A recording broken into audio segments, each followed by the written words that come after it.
مشاهدينا الكرام، اهلا بكم من جديد. لازلنا نستعرض اراء ادباء الاسكندريه في فكره العصيان المدني التي دعا لها البعض ان تكون اليوم، وهو توقف عن الانتاج تماما في الدوله. معنا اشرف دسوقي علي، الشاعر والمترجم وعضو اتحاد كتاب مصر. ازيك يا اشرف؟ اخبارك ايه؟ كله تمام؟ اهلا. ايه اخبارك في فكره العصيان دي؟ العصيان حق كفله القانون. ايوه. كالتظاهر وكالاضراب العام. حق يكفله لكل من يريد أن يقوم به ويستخدم الثوار حقهم الذي كفله القانون. أفهم من كده أن أنت مع العصيان؟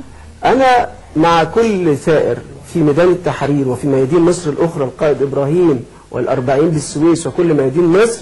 كل ثائر يستخدم حقه كما يراه وكما يرى أنه يحقق. طب الفكرة المطلوب، يعني الفكرة يعني ليه؟ يعني العصيان من أجل إيه؟ الثورة قامت بقالها سنة تقريبا. النهاردة تنحي الفكرة الأولى على تنحي الرئيس المخلوع.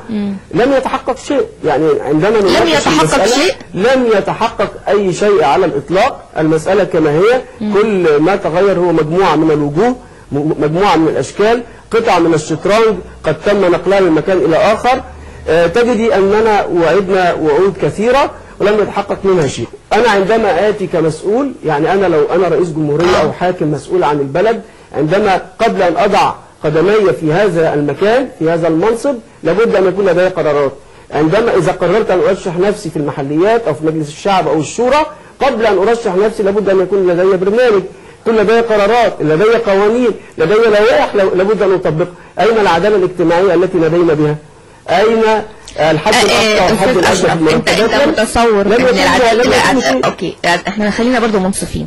يعني العداله الاجتماعيه هتتحقق بين يوم وليله من فساد شديد الفساد والمحسوبيات والقصه اللي كانت شغاله ال 30 سنه اللي فاتت دي في يوم وليله، واحنا لسه دول مكملين سنه، ومشاكل الدنيا والفتن كلها قابلناها هتحقق في يوم وليله؟ مش ممكن. الاقتصاد اصل نمره واحد الاقتصاد عشان تحقق عداله اجتماعيه لازم معاك فلوس عشان تقدر توزع على الناس بقى.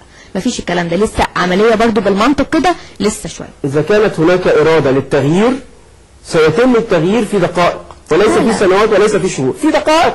النهاردة مفيش عدالة اجتماعية لما حد ياخد 100 جنيه واحد ياخد 2 مليون أو 3 مليون. اتكلمنا في الكلام ده. أنا النهاردة لو أنا مسؤول وشايف البلد بتنهار، أقدم قدوة للشباب. بمعنى أطلع يا جماعة إحنا الاستاف بتاع الوزراء كلنا على الأقل يعني هنتنازل عن تلتين مرتباتنا لصالح ميزانية الدولة. لأن التلت اللي عنده يكفيه مش شهر، يكفيه 10 سنين. لما تقارن واحد غلبان بياخد 100 جنيه أو 200 جنيه بيكفوه الشهر وأولاده وبيته ببركة من عند ربنا. أنت بتاخد قد كده 20,000 مرة ولا زلت طمعا في ذلك. أين هو التنازل؟ أين هي الوطنية؟ تمام. عملية العدالة الاجتماعية دي أكيد موضوع لأن دي كانت هدف أساسي في الثورة. ما اتحققتش. بالراحة شوية، ما هي بتاخد وقت، يعني العملية بتاخد وقت. اسمعني بس. أنا على فكرة مش من الشباب، أنا يعني تجاوزت مرحلة الشباب، لا أنا 18 عندي نزق ولا 25 ولا 35، ولكن أنا أرى أمامي الواقع الذي أنت عارف عشان تتحقق لازم نعمل تأمين بقى. زي أيام عبد الناصر، لأن الناس فعلا معاها مليارات. يعني كان هناك حسني مبارك والآن هناك المشير طنطاوي. كان هناك مجلس شعب الحزب الوطني الأكثرية والأغلبية، اليوم هو مجلس الإخوان المسلمين والسلفيين، ولم يغيروا شيء. يعني انت عايز مجلس ايه؟ عايز صور التحرير ايه؟ ما هو ده اختيار الشعب. حضرتك شايف ان انتخابات مجلس الشعب يعني كانت نزيهه المفروض، وان هي يعني بإرادة الشعب، مش كده؟ هو الديمقراطية لها خسائر.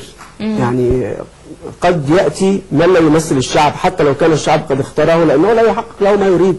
قد نتفق على شخص ولكنه غير قادر، هو يؤدي خدمات في الشارع، رجل طيب، ولكنه لا يستطيع أن يقدم الصورة الكلية للشارع. الشكل الشرعي لمجلس الشعب ان الناس بتنتخب والناس انتخبت وخلاص. الحل في هذا الضغط. لابد أن نقول الحقيقة ونقول ما نراه من وجهة نظرنا أنه صحيح حتى يحقق هؤلاء ما نصبوا إليه. أين الشباب؟ يعني لماذا لم يتولى الوزارة شاب في 40 مثلا أو في 35؟ لا أقول شاب، رجل يعني في 50.